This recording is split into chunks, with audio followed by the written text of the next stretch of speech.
Eva Eliani masih mengepal.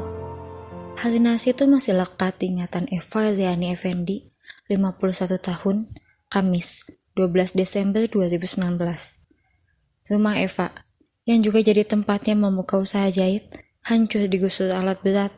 Sebagian besar isinya rusak, bahkan lenyap. Bahan pakaian rusak, baju yang udah jadi rusak, mesin jahit juga rusak, barang ada yang hilang, rumah tidak ada lagi. Ungkapnya, Minggu, 25 April 2021 siang. Rumah Eva, yang dibangun sang kakek pada tahun 1965, merupakan satu dari 18 rumah warga di RW 11 Taman Sari, Bandung yang dirobohkan paksa hari itu.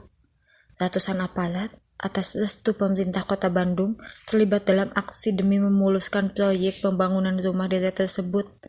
Beberapa warga menderita luka. Penggusuran itu oleh pemerintah disebut tindakan pengosongan lahan, melahirkan hujan protes dari berbagai elemen masyarakat. Aksi sepihak ini berlawanan dengan klaim kota ramah hak asasi manusia yang sebelumnya banyak digaungkan. Nestapa yang menimpa Eva tidak terhenti sampai di situ. Pada 4 Februari 2020, ia kehilangan sang ayah. Penggusuran rumah itu membuatnya menderita depresi dan sakit-sakitan. Sebelumnya, pada 17 November 2019, kakak pertama Eva meninggal akibat sakit kanker di saluran kencingnya. Namun Eva menolak menyerah. Sekarang sudah lebih dari 3 tahun dan dia memilih untuk tetap melawan. Dia bangun kembali rumahnya secara darurat di lahan seluas 80 meter persegi, berbatasan dengan lahan proyek rumah deret yang sedang berlangsung pembangunannya. Pagar-pagar seng berdiri kokoh sebagai garis pembatas keduanya. Beberapa warga Taman Sari yang sebelumnya berjuang bersama Eva menolak proyek rumah deret, satu persatu menerima skema yang ditawarkan pemerintah. Eva menjadi satu-satunya yang masih bertahan, masih melawan.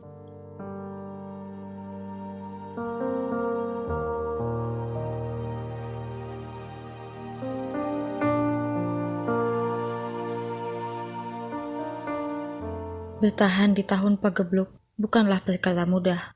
Apalagi bagi seorang yang kehilangan rumah yang sekaligus menjadi tempat bekerja seperti yang dialami Eva Eliani. Dia mengerjakan apa saja yang bisa dilakukan. Jika seorang teman membutuhkan tenaganya untuk proyek pembuatan pakaian, Eva akan menjadi buruh pemotong bahan. Beberapa waktu lalu dia bekerja selama seminggu penuh dengan upah 100.000 per harinya. Sejumlah itu begitu berharga baginya.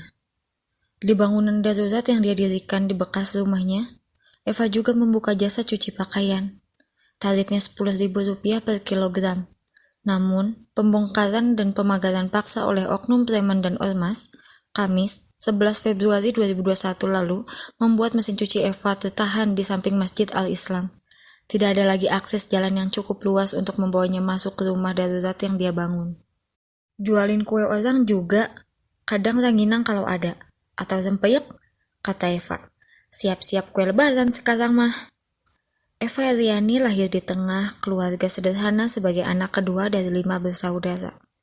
Dia tumbuh besar di Taman Sari. Itulah mengapa bagi Eva, kehilangan rumah sama dengan hilangnya sebuah sejarah keluarga yang demikian panjang. Keterampilan Eva menjahit diperoleh ketika dia belajar di jurusan jahit busana di sebuah sekolah menengah kejuruan. Sempat mengenyam pendidikan D3 Sekolah Pariwisata, dia merantau ke Batam untuk bekerja sebagai resepsionis hotel pada tahun 1988. Hanya bertahan selama 9 bulan. Eva kembali ke Bandung dan selama 3 bulan bekerja di sebuah hotel. Dari hotel, Eva melakoni kerja sebagai petugas pemasaran di sebuah perusahaan swasta. Pada tahun 1996, dia berangkat ke Malaysia untuk bekerja sebagai TKW dan mampu bertahan selama 4 tahun. Kembali ke Indonesia, Eva sempat bekerja di beberapa tempat. Pada tahun 2005, dia bekerja di toko butik di Cilengsi, Bogor.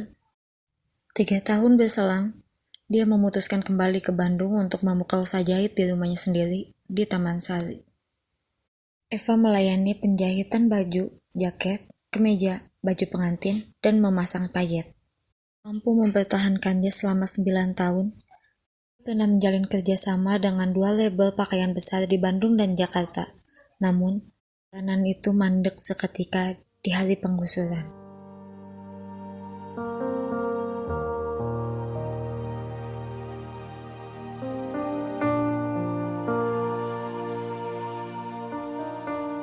Di sepanjang hayatnya, Eva Eliani tidak pernah terlibat dalam organisasi apapun. Waktunya habis untuk bekerja dan menjadi buruh demi mencukupi kebutuhan hidup. Kesadaran melawan tidak diperoleh Eva dari bangku sekolah. Kesadaran itu datang ketika dia mulai dihadapkan langsung pada persoalan pembangunan rumah DZ yang akan menggantikan kampung halamannya. Eva mengingat pada 2017 silam, dia disodori dokumen Undang-Undang Pokok Agraria oleh salah seorang sesepuh kampung yang tidak menerima proyek tersebut. Sejak itulah, sebagian pikiran dan tenaganya dicurahkan untuk mengikuti perkembangan proyek rumah DZ. Eva menghadiri undangan buka bersama oleh Wali Kota Ridwan Kamil di Pendopo Kota Bandung pada Juni 2017 yang di kemudian hari diklaim sebagai sosialisasi proyek. Ia juga ada dalam pertemuan dua antara warga dengan sang wali kota di kawasan Taman Sari beberapa bulan kemudian. Ridwan Kamil pada saat itu datang bukan sebagai wali kota, tapi sebagai petugas marketing yang mau jualan proyek ke warga, ungkap Eva. Aku juga pernah jadi marketing, jadi tahu gaya-gaya orang jualan. Eva terus menggali informasi tentang proyek bersumber dana APBD tersebut. Dia mengajukan diri untuk terlibat di setiap pertemuan sebagai tukang dokumentasi. Belakangan, Eva semakin banyak berdiskusi dan bertukar pikiran dengan para mahasiswa dan elemen-elemen masyarakat lain yang bersolidaritas dalam kasus rumah DZ Taman Sari. Saya memperjuangkan hak atas hidup yang layak, hak atas tanah sebagai warga negara. Saya merasa ini adalah hak saya untuk diperjuangkan, kata Eva.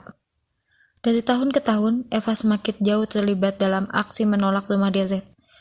Dia ada di garis terdepan dalam setiap unjuk rasa atau audiensi. Dari tahun ke tahun, tangan Eva semakin kuat mengepal. Bahkan ketika satu persatu warga penolak rumah DZ mulai menerima tawaran pemerintah, bahkan ketika dia menjadi satu-satunya orang yang bertahan.